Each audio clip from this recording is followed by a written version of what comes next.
এবারে গরমের ছুটি তাহলে আমাদের জার্নি হচ্ছে বেনারস মধ্যে।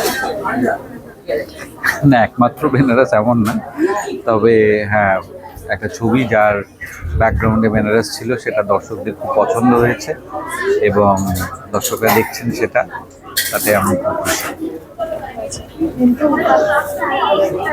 আমি জানি যে এবছর তোমার অনেকগুলো ছবি আর কি আরো পরপর আছে আর কি, তো সেখান থেকে চন্দ্রবিন্দুটা একটু যদি আমাদেরকে শেয়ার করো যে এখানে চন্দ্রবিন্দু।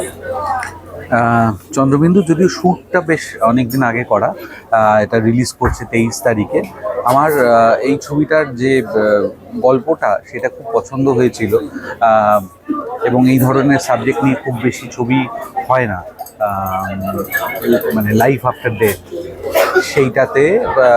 এবং আমি একটা জিনিস বলতে চাই, সেটা হচ্ছে এই ছবিটা কিন্তু মানে ভূতের গল্প না, মানে ভূত এসে ভয় দেখাবে সেরকম না, বা এখন যে হরর কমেডি হয় সেটাও না। এটা একটা ইমোশনাল গল্প, এবং সেখানে একটা অদ্ভুত অ্যাকচুয়ালি মানে মৃত্যুর পরে জীবন আছে কি নেই সেটা তো একটা বিশ্বাসের ব্যাপার, অনেকে বিশ্বাস করেন অনেকে করেন না।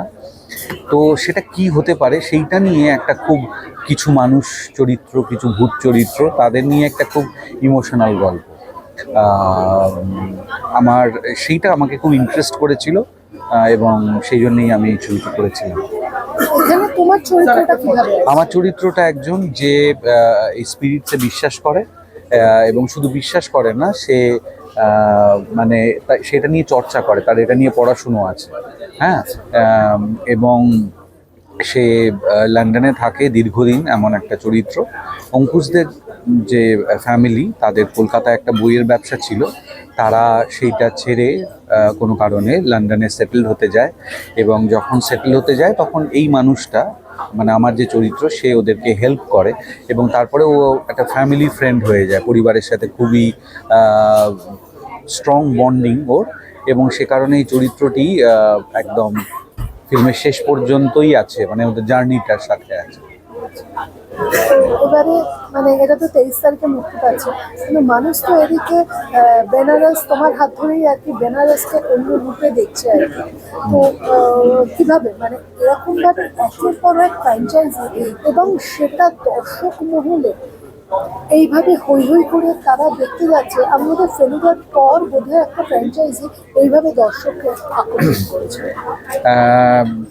হ্যাঁ, মানে এটা খুবই পপুলার হয়েছে, পপুলার হওয়ার কারণে আমরা এই কয়েক বছরের মধ্যেই এটা 11th কন্টেন্ট, মানে ওয়েব সিরিজ এবং ফিল্ম মিলে, এবং থার্ড ফিল্ম 3 বছরের মাথায় 3টে ছবি। তো সেটা খুবই রেয়ার ঘটনা, এবং সেটা নিশ্চয়ই খুবই ভালো লাগছে। ছবিটা এত সফল হয়েছে সেটার প্রমাণ প্রথম 3 দিনেই পাওয়া গেছে, আজকে ওটার 4th ডে। তো এটা খুব আনন্দের খবর যে দর্শকরা পছন্দ করেছেন। একটা কাজ আমরা করি সবসময়, তো এই আশা নিয়েই যে দর্শকদের পছন্দ হবে এবং ছবিটা বাণিজ্যিকভাবে সফল হবে, সেটা হতে চলেছে, তার যে ইন্ডিকেশন পাওয়া গেছে। দর্শকদের ভালো লাগা একটা আছে, তোমাদের টিম মানে এই যে তোমাদের যে টিম যেটা তৈরি হয়েছে তোমার সঙ্গে আরো দুজনকে নিয়ে, যেটা যেমন ছিল ফেলুদা তোপসে বা লালমোহন বাবু, সেরকম যে মানে ওটা নয়, কিন্তু একটা অন্য টিমও যে মানুষকে আলাদাভাবে নাড়া দিচ্ছে। ঠিক আর ঠিক, এবারের ক্ষেত্রে উপরি পাওনা হচ্ছে অবশ্যই শাশ্বত। হ্যাঁ ঠিক ঠিক, একদমই ঠিক। মানে এই কেমিস্ট্রিটা তৈরি হয়েছে অনেক দিন ধরে, আস্তে আস্তে, কিন্তু সেটা এখন দর্শকদের খুবই পছন্দ হয়েছে বলছেন। এবং এই ট্রায়ও যেখানে যেখানে থাকে, এই ধরনের ট্রায়ও বা এরকম, তখন সেখানে তাদের মধ্যে রসায়নটা সেটা খুব জরুরি। তো সেটা এখন তৈরি হয়ে গেছে এবং দর্শকরা পছন্দ করছে। সব ইয়ে করেও তোমার থেকে যেটা জানতে চাইবো, সাধারণত এরকম তো মানে এটাই তোমার মানে একেন বাবু সেই হয়তো তোমার কাছে একটা অন্যতম কাজ, এবং একেন বাবু তুমি প্রচুর চরিত্র করলে, বারবার তোমার কাছ থেকে এটা বলি, একেন বাবু তোমার একটা আলাদা আইডেন্টিটি।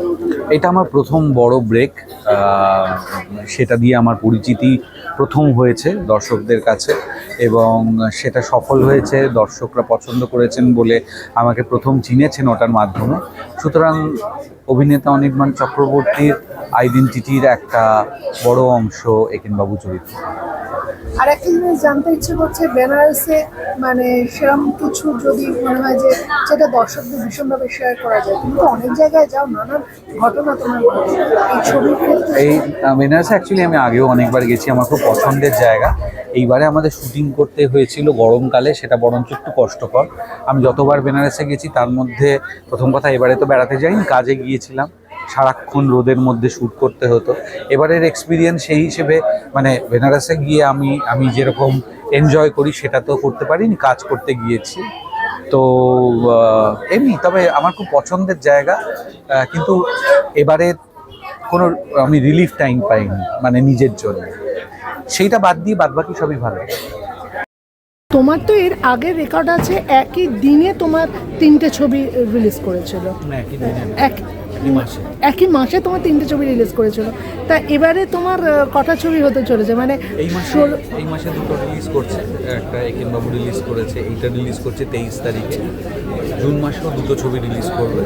6 জুন রিলিজ করছে তথাগত মুখার্জির ডিরেকশনে রাস, এবং 27শে জুন রিলিজ করছে অভিরূপ ঘোষের মৃগয়া। আচ্ছা আচ্ছা, তো তোমার রাশের তোমার বিয়েটা কি আছে? রাস একটা যৌথ পরিবারের গল্প, খুবই মিষ্টি সরল একটা গল্প। সেই বাড়িতে যে অনেক মানুষ চলেছে তার মধ্যে আমার চরিত্র একটা, মানে ওটা নিয়ে আলাদা করে আমার চরিত্র বলার মতো কিছু আছে সারপ্রাইজেস, সেগুলো আমি বলতে চাই না এখন।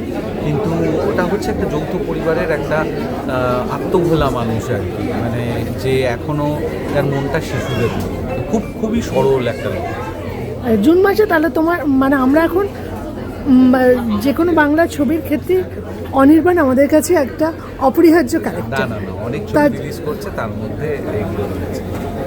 আর মৃগয়া যেটা, সেটা একেবারেই একটা অন্য গল্প, সেটার ধরনটাই অ্যাপ্রোচটাই আলাদা। সেটাতে আমি মানে 4জন পুলিশকে নিয়ে মেনলি গল্প। সেই 4জন পুলিশের মধ্যে ঋত্বিক একজন, বিক্রম একজন, আমি একজন, আর রিজওয়ান একজন। একটা কলকাতায় একটা ঘটনা ঘটে, যে ঘটনাটা কারণে এদেরকে কলকাতা এবং ওয়েস্ট বেঙ্গল ছেড়ে বাইরে যেতে হয়, এবং সেইটা ওরা সলভ করে ফেরত আসে। এটা অ্যাকচুয়ালি একটা সত্য ঘটনা অবলম্বনে। তো ওটাতে খুবই মানে জমজমাট একটা মানে থ্রিলার, এবং সেখানে প্রচুর অ্যাকশনস আছে, সেরকম একটা চরিত্র।